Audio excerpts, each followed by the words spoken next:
말씀의 의미를 생각하면서 하나님과 세상 중에서 택하라로 정해보았습니다.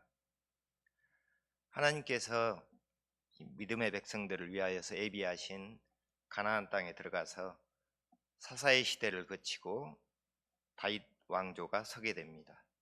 이후 솔로몬 왕 때 그 말년에 또 여러 이방신들을 하나님과 함께 섬김으로 인하여서 하나님께 범죄하여 그 아들 로보암 왕 때 북이스라엘과 남유다로 나뉘게 됩니다. 오늘 본문의 말씀은 북이스라엘 아합 왕 때 하나님을 떠난 북이스라엘의 패역함으로 인해서 엘리야 선지자를 통해서 수년간의 가뭄을 말씀하셨고 그 가뭄이 지속된 지 3년째 되는 해의 일입니다. 성경에는 하나님을 떠난 이스라엘 백성들을 향해서 여러 가지 방법으로 징계와 공고를 보이셨지만은 성경 전반적으로 우리가 다 찾아보더라도 사실 이스라엘 민족들이 온전히 하나님을 버리고 떠나서 그렇게 패역하여 타락했던 역사는 찾아보기가 힘듭니다. 사람의 손으로 만든 금송아지를 보고 애굽에서 우리를 인도하여낸 하나님이라 하여 섬겼고요. 여기저기 높고 낮은 산들에 하나님께 쉽게 제사 드리기 위해서 만든 산당에서 여호와 하나님께 제사를 드렸고 그 이후에 우상들에게도 제사를 드리게 됩니다. 이제 세월이 흐를수록 섬긴 우상들이 많아지고 또 하나님을 배반하기에 더 대담해진 거죠. 결국 이 이야기는 믿지 않는 사람들에게 하나님을 믿으라는 말씀이 아니라 택한 백성들, 바로 우리들에게 하신 말씀이라고 생각을 합니다. 3년째 지금 비가 내리지 않는 가뭄에도 그 이유를 천지 만물의 주인이신 하나님에게로부터 찾지 않고 있는 이 패역한 백성들을 향해서 엘리야 선지자를 통해서 사람의 눈으로 확인할 수 있는 방법으로 하나님께서 외치는 말씀입니다. 너희가 어느 때까지 둘 사이에서 머뭇머뭇하려느냐. 여호와가 만일 하나님이면 그를 따르고 바알이 만일 하나님이면 그를 따르지라. 하나님이라 하면서 의지하고 섬기는 그 많은 것들 중에 진짜 하나님을 구별하고 그만을 섬기라는 말씀입니다. 근데 이게 우주 만물을 창조하신 창조주 여호와 하나님의 입장에서 보면은 참으로 기가 막힐 일입니다. 세상을 창조하시면서 사람을 창조하고 그 사람이 편히 사용하라고 주신 생물들, 금부치, 은부치, 또 그것들 편히 거래하려고 하려고 만들어진 돈, 보석, 세상 권력들을 하나님보다 더 사랑하고 의지하고 있으니 얼마나 기가 막히겠습니까? 이 말씀을 단순하게 나무로 깎아놓은 바알 우상과 하나님, 여호와 하나님 사이의 선택으로만 받아들인다면 우리에게 사실은 엄청 쉬운 선택이겠죠. 사실 그것은 과거 이스라엘 백성에게도 마찬가지였을 겁니다. 그런데 이게 지금 세상을 살아나가는 데 있어서 나에게 너무나도 유용하고 큰 힘이 되고 나의 어려움을 해결해주는 돌, 쇠붙이, 종이라면은 이건 이야기가 달라집니다. 그것들을 다 버리고 오직 하나님 한 분만을 바라보고 섬기라고 하면 사실 우리 한 번쯤 사정해 보지 않겠습니까? 이것들도 결국 하나님께서 내게 사용하라고 주신 것이니까 나의 소유로 해서 내게 유용한 쓰임을 받게 하시고 하나님도 잘 섬기면 안 되겠습니까? 라고 바라겠죠. 그런데 그 결과가 어떻습니까? 우리의 현실은요. 하나님이 주신 그 모든 것들로 인해서 결국 오히려 하나님을 섬기는 일에 소홀했던 일이 한두 번이 아닙니다. 제 생활들만 사실 되돌아보더라도 일주일에 6일 동안을 세상의 가치 기준에 따라서 쭉 살아가다가 주일 예배 시간 지키는 걸로 해서 제 스스로의 공의로 생각했던 적도 있고요. 거룩하게 지키라 하신 그 주일 하루조차도 예배가 끝나고 나서 다른 스케줄이 있기도 합니다. 하나님께서 때에 따라서 다양하게 바뀌게 하시는 이 아름다운 자연 만물을 보러 주일 예배를 빠지기도 합니다. 이스라엘의 3년 지금과 같은 그런 커다란 재앙이 저한테 찾아오면은 가장 먼저 세상에 힘 있는 사람들, 내 선후배들 다 찾아가서 상담하고 도움을 요청하고, 그러고도 더 이상 해결할 방법이 없을 때 그때 하나님이 생각납니다. 예배당에 와서 엎드려서 울기도 하죠. 지금은 조금 더 나아졌습니다. 세상 것들을 그렇게 가치 있게 소중하게 생각하면서 어떻게 하나님을 전심으로 섬길 수가 있겠습니까? 그게 힘들다는 것을 아시는 하나님께서 결국 우리에게 권면하시는 말씀입니다. 하나님과 세상 중에 택하라. 이 말씀이 세상의 온갖 물질과 환경을 우리에게 누리지 말라는 말씀이 아닙니다. 분명 생육하고 번성하고 마음껏 누리되, 모든 것을 누리되 필요할 때 언제든지 하나님을 위해서는 버릴 수 있어야 된다는 겁니다. 하나님이 최우선이어야 되고, 이것이 결국은 만물의 주권자이신 하나님을 인정하는 그런 믿음이 아닐까 생각해 봅니다. 그러면은 우리가 그 중에서 여호와 하나님을 선택했다면은 우리는 어떠한 신앙생활을 하고 있어야 될까를 한번 생각해 봤습니다. 첫 번째로는요, 가장 기본이죠. 예배 생활에 더욱더 힘을 쓸 것 같습니다. 우리가 구원의 은혜를 기억하고 하나님 앞에 더 가까이 나아가기 위해서 힘써 보지만은 자꾸만 세상을 향하는 나를 또 발견하게 되고, 말씀 앞에 또 바로 서보고자 몸부림을 칩니다. 스스로의 능력과 노력으로 하나님을 알 수 있고, 그로 인해서 확신을 갖는 믿음을 가질 수만 있다면 좋겠지만은, 성령 하나님께서 우리에게 은혜로 부어주시기 전까지는 세상과 하나님 사이에서 우리는 방황할 수밖에 없는 것 같습니다. 요한복음 4장 23절을 말씀 띄워 주십시오. 함께 읽어보겠습니다. 아버지께 참되게 예배하는 자들은 영과 진리로 예배할 때가 오나니 곧 이때라. 아버지께서는 자기에게 이렇게 예배하는 자들을 찾으시느니라. 영과 진리로 예배하는 자를 하나님께서 찾고 계신다고 말씀하십니다.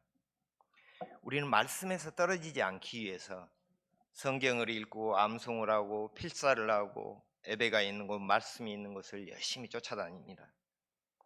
믿음이 좋기 때문에 그런 게 아니라 사실은 더 굳센 믿음으로 서고 싶어서, 또 세상에 한눈 파는 나를 붙들고 싶어서 말씀과 예배에 더 열심을 내는 것이 아닌가 생각합니다. 수요예배 또 새벽예배 여러 기도회들, 성경에 지키라고 하신 하나님의 말씀이 아니라고 생각하실 수도 있습니다. 하지만 모이기에 힘쓰라고 하신 말씀의 그 저면에는 언제든지 흔들리기 쉬운 우리들의 마음을 알고 계시는 하나님의 권면이 들어있다고 저는 생각합니다.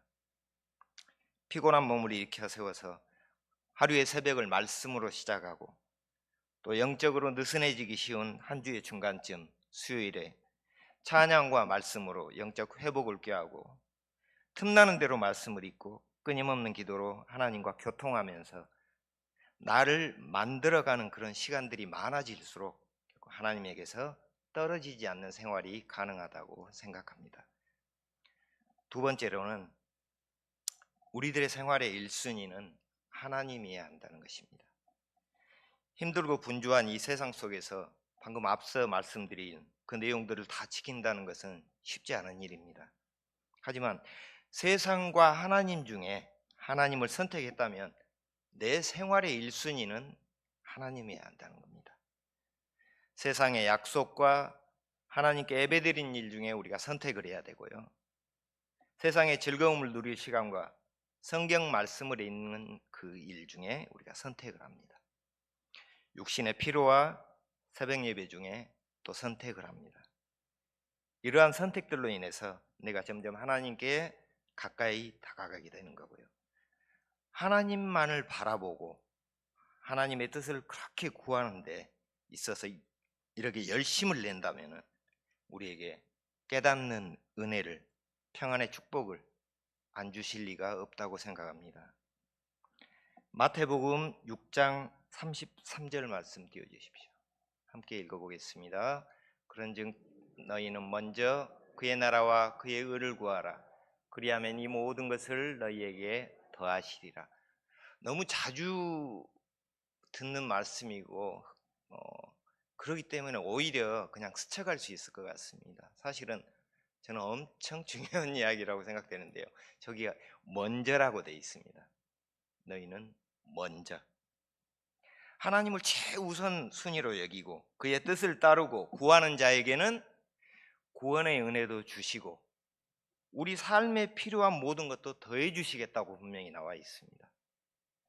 그리고 지금 우리에게 필요한 것이 무엇인지 다 알고 계신다고 말씀하십니다. 문제는 우리들의 작은 믿음들입니다. 하나님 우리의 나의 모든 것을 버리면 거기에 더하여서 좋은 것을 주신다는데 그 말씀에 사실 확신이 서지를 않습니다. 그런데 어찌 보면 그건 지극히 당연한 일일 수 있습니다. 확신이 선다면 그것은 이미 의인이라 일컬을 만한 거룩한 삶을 살고 있겠죠. 그러면 성경 말씀도 필요가 없고요. 왜냐하면 이미 말씀 안에 거하고 있기 때문이죠. 근데 우리가 그게 안 된다는 걸 아시니까 결국 하나님께서는 성경 말씀을 남겨가지고 우리를 그 진리의 길로 인도해 가시는 것이고요. 결국 하나님을 선택하겠다는 것은 여러 말씀에 대해서, 천국에 대해서 확고한 믿음은 서지 않지만은 그래도 내게 주신 구원의 은혜만큼은 내가 믿기 때문에 세상 속 나를 죽이고 말씀이 인도하는 대로 내가 따라가 보겠다는 그 선택이 아닌가 생각합니다. 그렇다면 내 마음속에 1순위가 하나님이 아니고서는 사실은 가기 힘든 길이라는 겁니다. 세 번째로 생각해 본 것은 말씀을 생활 속에서 실천하는 믿음 생활을 하고 있지 않을까 생각합니다. 하나님을 선택했다면. 야고보서 말씀 1장 22절 말씀 띄워주십시오. 자, 22절에서 25절까지 말씀 함께 읽어보겠습니다. 너희는 말씀을 행하는 자가 되고 듣기만 하여 자신을 속이는 자가 되지 말라. 25절까지 띄워주세요. 누구든지 말씀을 듣고 행하지 아니하면 그는 거울로 자기의 생긴 얼굴을 보는 사람과 같아서 제 자신을 보고 가서 그 모습이 어떠했는지를 곧 잊어버리거니와 자유롭게 하는 온전한 율법을 들여다보고 있는 자는 듣고 잊어버린 자가 아니요 실천하는 자니 이 사람은 그 행하는 일에 복을 받으리라. 말씀을 듣고 실천하는 자, 하나님의 주권과 하나님의 임재하심에 대한 확신이 깊어질수록 우리의 생활은 말씀이 주인이 되는 생활로 바뀌어가겠죠. 세상에서 모든 일이 하나님의 주권 아래에 있다는 확신이 서게 되면 세상 속에서 두려울 게 없어집니다. 죽음도 생명으로 바꾸시는 그 전능자가 내 편에 계시는데 무엇이 두렵고 무엇이 문제겠습니까? 결국 믿는 사람의 생활은 세상 모든 기준 위에 그분의 말씀이 있기 때문에 그 말씀에 순종하는 것만이 선한 삶이라는 것을 깨닫게 되는 겁니다. 말씀이 생활 속에서 일상이 됐을 때, 그리하여서 실천함으로 나타났을 때 믿음의 참된 열매를 맺게 되고 하나님을 선택한 성도들의 삶, 하나님께서 보시기에 기뻐하시는 우리 삶이 될 수 있을 거라고 생각합니다. 그런데 이 이야기 도중에 한번 생각해 보고 가야 될 게 있습니다. 우리는 보통 세상과 하나님 중에서 하나님을 선택했을 때, 믿음의 성도로서의 삶을 선택했을 때 나를 위한 것을 다 버리고 희생하고 손해보면서 고난의 삶을 살아가야 된다고 생각을 합니다. 또 세상을 선택하면 조금 더 자유롭고 풍성한 삶을 살 수 있을 거라고 생각합니다. 과연 그렇습니까?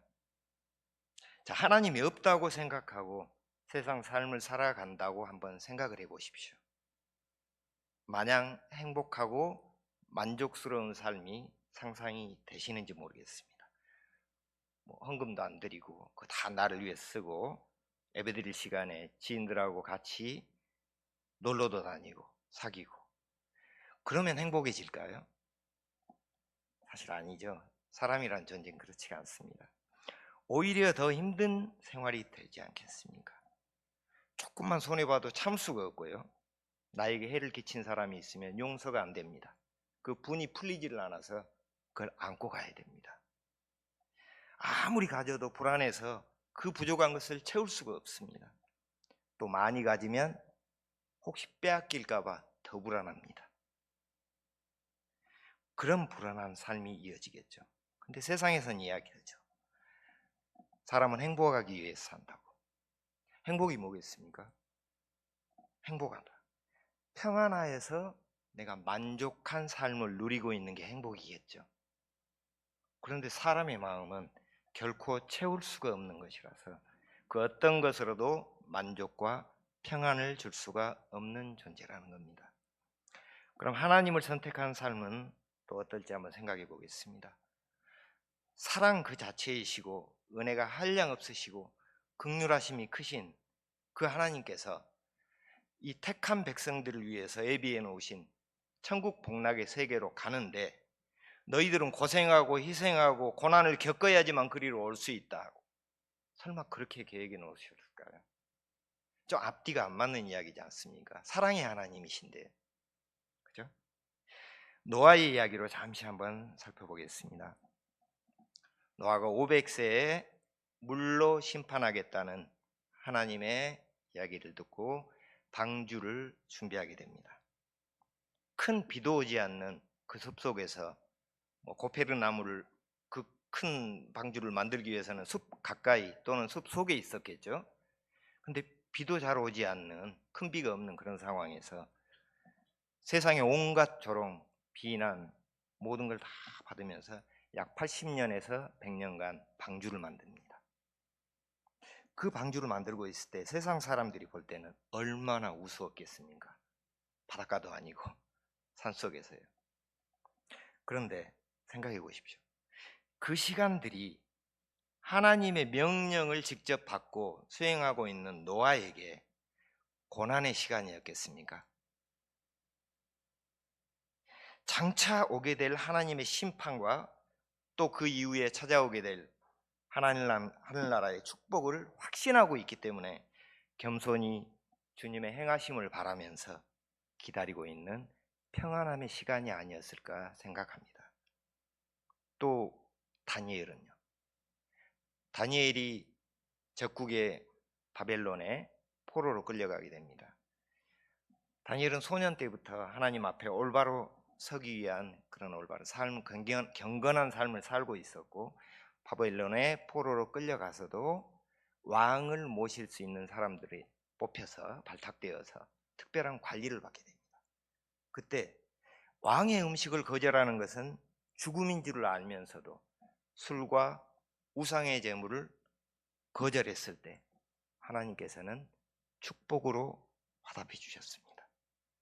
그 이후에 총리가 돼서 총리의 으뜸이 되었죠.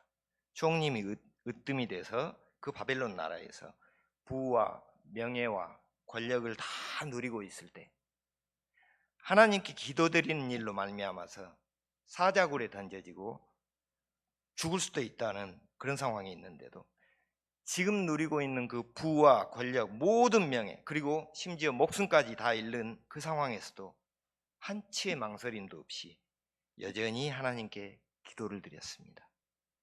그때 하나님은 더한 축복으로 응답해 주셨습니다. 우리는 사자굴에 던져지는 이런 상황을 고난이라고 이야기합니다. 그것도 하나님을 열심히 섬기다가 만나는 고난. 정말 하나님 왜요? 라고 외치고 싶은 그런 순간 아니겠습니까? 그런데 노아와 마찬가지로 다니엘에게도 그 사자굴이 고난이었을까요? 하나님의 주권과 통치하심을 온전히 믿는 다니엘에게는 영원한 천국 복락의 세계로 가는 그 길에서 잠시 지나가는 과정일 뿐 순종과 평안의 길이었을 거라고 생각을 합니다. 결국 고난은 나의 불의함으로 인해서 나를 만들어가는 과정인 것이고, 내가 만약에 하나님 앞에 온전히 말씀 안에서 생활하고 있다면 스스로 고난이라고 느낄 일이 없다는 거죠. 하나님 나라를 확신하고 있기 때문에요.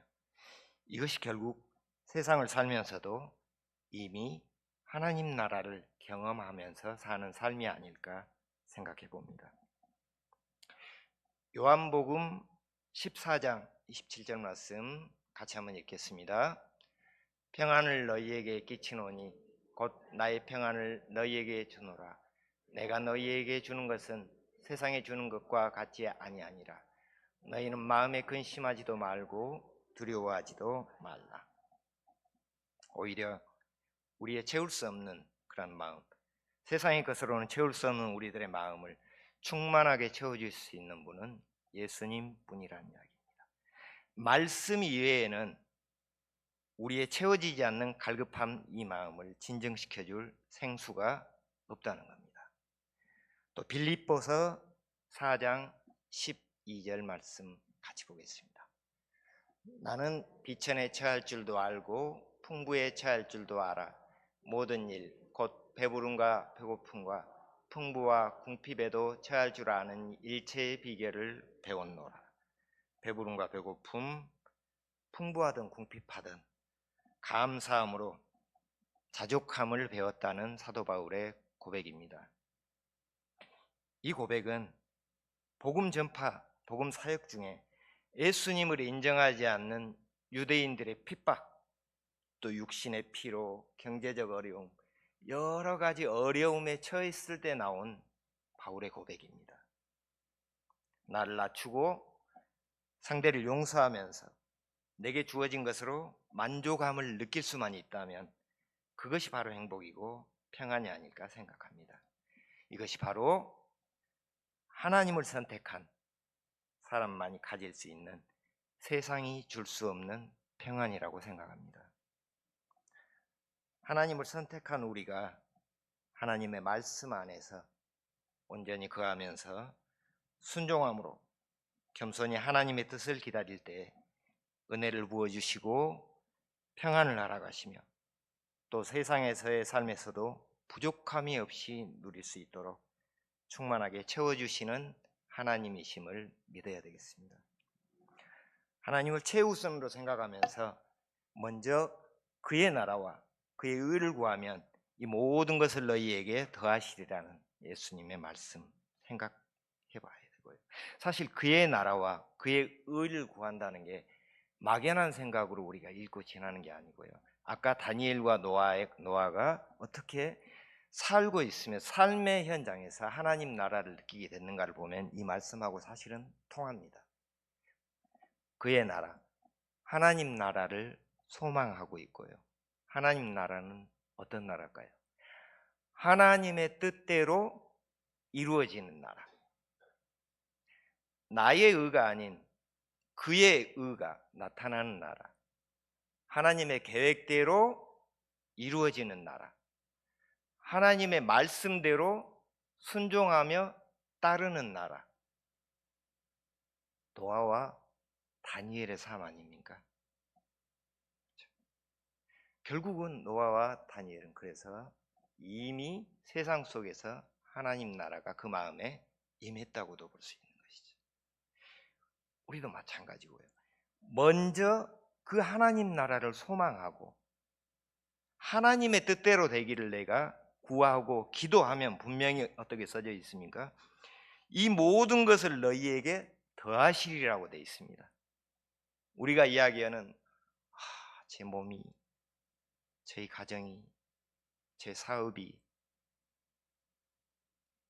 물론 이 기도가 잘못됐다는 게 아닙니다.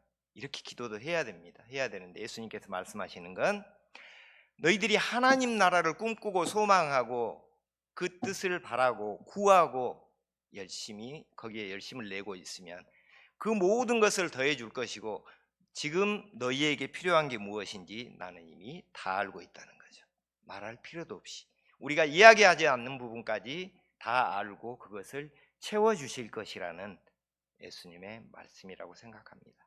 그게 세상과 하나님 중에서 하나님을 선택한, 또 우리 광야 같은 세상 속에서 오직 하나님 한 분만을 바라보며 살아가는 우리들의 삶이 될 수 있기를 소망해 봅니다. 기도드리겠습니다. 하나님 아버지, 주님께서는 우리들에게 사랑과 평안과 축복의 세상을 베풀어 주시고 그 영원한 천국 복락의 세계까지 예비하셨지만 우리들의 범죄함으로, 우리들의 불순종으로 고난의 세상을 만들어서 살아가고 있습니다. 이제라도 온전히 하나님께 돌아서서 하나님 말을 섬기고 바라보는 삶을 선택함으로써 예비하신 그 모든 축복을 다 받아 누리는 신실한 성도의 삶을 살아가기를 원하옵나이다. 주님, 긍휼하신 눈으로 바라보시며 은혜 베풀어 주시옵소서. 온전한 믿음으로 성장하여서 노아 같이, 다니엘 같이 세상을 살아가면서도 하나님 나라를 경험하며 살아가는 신실한 주님의 백성들 되기를 원하오며 사랑이 한량없으신 우리 주 예수님 이름으로 기도드리옵나이다. 아멘.